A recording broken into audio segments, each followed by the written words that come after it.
and welcome to another episode of FooBar. In today's episode, we are going to interview Forrest Brazeal. If you're interested in learning more about serverless, cloud computing, or software engineer practices in general, subscribe to my channel in the red button below. I post a video every Tuesday. So let's get started.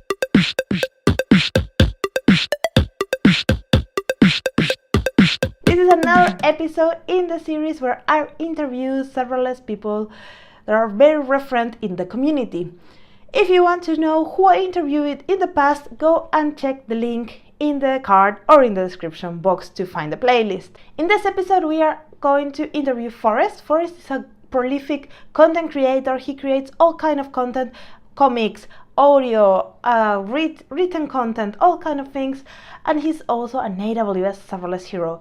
So if you want to find more, stay tuned for the interview. If you want to find Forrest online and all his work, I will leave you all the links in the description box. Hello and welcome, and thank you for coming to our video interview. Well, thank you. It's great to be here, Marcia. Yes. First of all, I would like that you introduce yourself.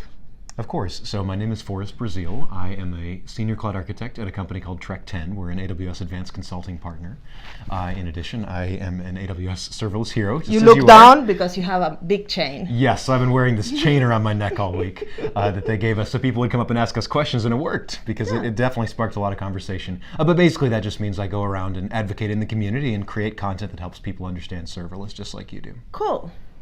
So tell me how you got interested in serverless. That's a great question. So a couple of years back, I was working for a large enterprise that had a heavy AWS footprint. And a couple of years, 2 years? I think you're doing serverless for more than 2 years. Well, yes. So serverless itself is not that old. Remember, I know. Lambda just came out in 2014. So for me, this would have been early 2016. Exactly. Right. So a little bit more than 2 years. And I was working on a team that it was very important that we get stuff done quickly. We needed to be delivering value at the end of every sprint. And so for us, doing serverless was not so much about, like performance improvements. It wasn't even so much about cost, although we did see crazy cost savings, and that was great. It was really all about speed and all about delivering minimum viable products very quickly.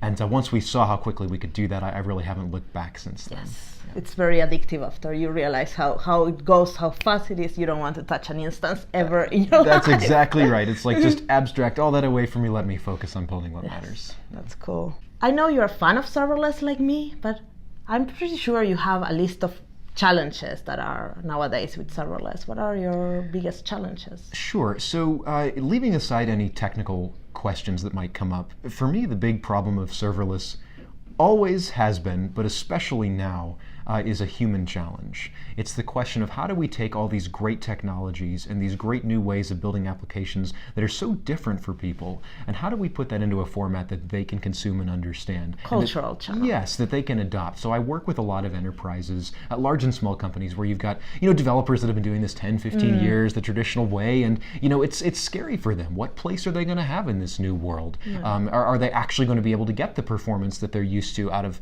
these new type of architectures? And so that's a challenge I spend a lot of time on at Trek 10. I'm excited to continue working on And there is a lot of big promises from serverless, so people get like, oh, you're selling air here. Well, exactly. Unfortunately, serverless is a very hype-laden term. Yeah, and that's not the fault of any particular provider. I think there's a lot of confusion around what the term serverless means. Can I give my definition of serverless? Yes. Is that okay? Yeah, so when I try to explain this to people, I talk about serverless being the intersection of two different things. Yes. There's a programming component to it, which is the the stateless, event-driven, functional model for compute, and the service, we sometimes say serviceful approach, where instead of having a virtual machine, you have a lot of different managed services that you consume, right? So that's the programming model side of it. And then there's an operational model side, and that would be, pay as you go, so you're not paying for idle time, and then of course also the service being managed. You don't have to do any provisioning or wake up at 2 a.m. to patch a server, right? That's the best thing of serverless. Yes, and so you can get some advantages from either of those two things, the programming model, the operational model, but it's when you combine them, it's that sweet spot in the middle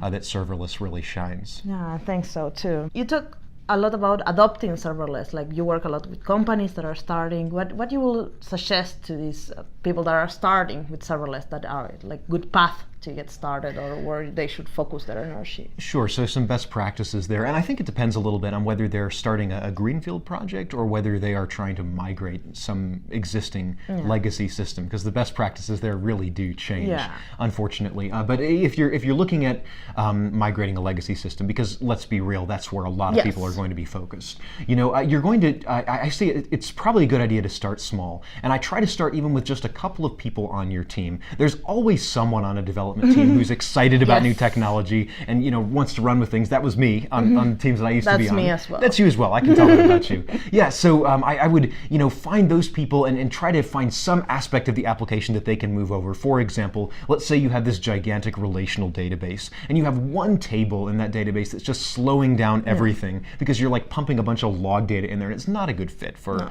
for that. But it'd be a great fit for DynamoDB. So see if you can move it into that. Which or to the new login table. I don't remember the name, but they launched something. Yes, the ledger or time stream, right, would be what you want. The time series database. I need to remember all the names now after reInvent. It's crazy. There's so many database services now. It's really, there's something for every little niche that you might have. So so find that, get those developers excited, and then it kind of incentivize the rest of the team to follow along. Yeah, that's good advice. After all these releases, I was about to ask you, what is in your wish list? Is something of these releases kind of tick your wish list, or you still have things there pending? I mean, there's always things, but there were so many things I was excited to see this year, and really even before reInvent proper. So we had 2 days of keynotes, and there were so many announcements, but things that were trickling out before the keynotes were just as exciting to me, if not more so. And I think about AppSync. So AppSync is, I know, it's a great service. If you don't know what it is, it allows you to basically have a managed GraphQL backend and then real-time subscriptions for web and mobile apps. And that wasn't really a big presence in the keynotes, but in the days leading up to reInvent, it was announced that there's going to be a direct integration with the Aurora serverless HTTP data API, so you can have a direct, SQL connection from AppSync without needing to have a VPC or anything like that. And there's some, performance security things that we'll have to figure out, but that's a direction that's very fascinating to me. For me that was super exciting as well, because I'm a fan of AppSync.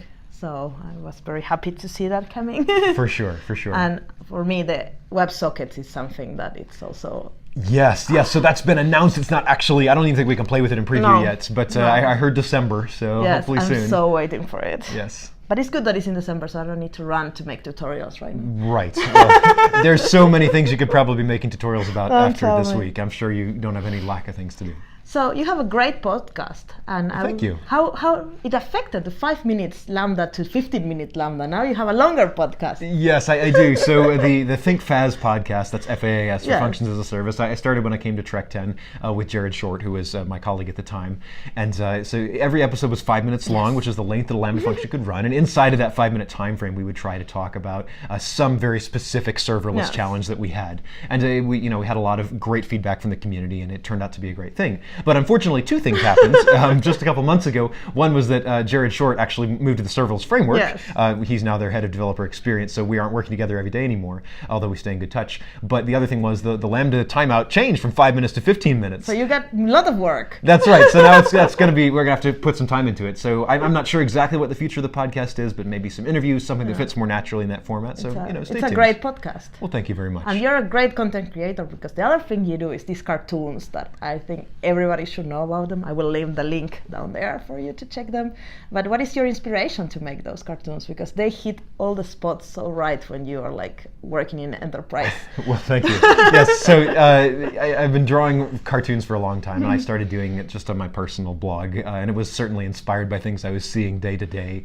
Development teams having challenges with CI/CD, and enterprises lifting and shifting, and just things that are humorous to you if you work in that space. And so eventually I got partnered with A Cloud Guru and started doing the cartoons for them, and it's something that I continue to enjoy. So, but I get inspiration from just talking to people and building things, and it's kind of my outlet for trying to put a humorous spin on things that don't always seem that Serverless Dilbert, kind of. Yeah, all right, I'd go with that. Serverless Dilbert. But it's really, really cool. So well, thank you. I'm very happy to see that every week or something like that you publish. One comes out every Thursday right now, and they're definitely going to continue, so keep your eyes peeled for interesting stuff in the beginning of 2019. Yes, so this is the last question, and I would like to know a little bit, what is your experience on reInvent? Is this your first reInvent, or? Yes, this is actually my very first AWS reInvent. I've been to summits and many other types of events, but for whatever reason, I'd never made it out to Vegas, so this was all very new for me and a little overwhelming, you know? I A lot of know. walking around from place to place. But for me, the biggest exciting thing was just seeing so many people that are excited about the same things that I'm excited about. You know, you can interact with people on Twitter, and you can have that online presence, but until you're in the same room with people that are passionate about that, you don't get the full effect. Meeting all the people that have Twitter handles that you've been discussing so much, now it's so Sure. cool. Yeah, it's cool to meet people that you're aware, but even just people you've never met before. Like I was sitting down at the Serverless happy hour the other night with a couple guys from it's a finance company out in Cincinnati, and they're doing cool stuff with serverless. I'd never heard of them, didn't know what they were working on, but I learned from them, you know, and I would never have met them if I hadn't come to reInvent. So I've got their contact information. I'm sure we'll stay in touch. That's cool. Yeah, so that's what's exciting to me. So you're about coming something next like year. this. Well, you know, you never know what's going to happen, but if I can make it, I certainly will. Cool, Yeah. that's really nice. So thank you very much for being here. Absolutely. It is a great thing to have you, a serverless hero and content creator of everything, podcast, art, and whatever. So it's really cool. Well, thanks, Marcia, and I want to extend my thanks to you for all you do for the community. Love your video series, and I think it's amazing the amount of time you're able to put into. Same for you. Yes, we all have day jobs and things we have to do with our we are a lives. little crazy. Well, that's right. So That's thank you right. very much. Well, absolutely. Same to you. Appreciate you, Marcia. This was the video for today. I hope you like it. If you did, give a big thumbs up, and also a thumbs up means that you want to see more interviews. So I'm planning to make a second round of interviews around the middle of the year, and I would like to know who you want me to interview. So leave it in the comment box below. Around here, as always, there are other videos from my channel for you to watch, so go ahead and click on it, and if not, I see you in the next episode of FooBar. Ciao, ciao!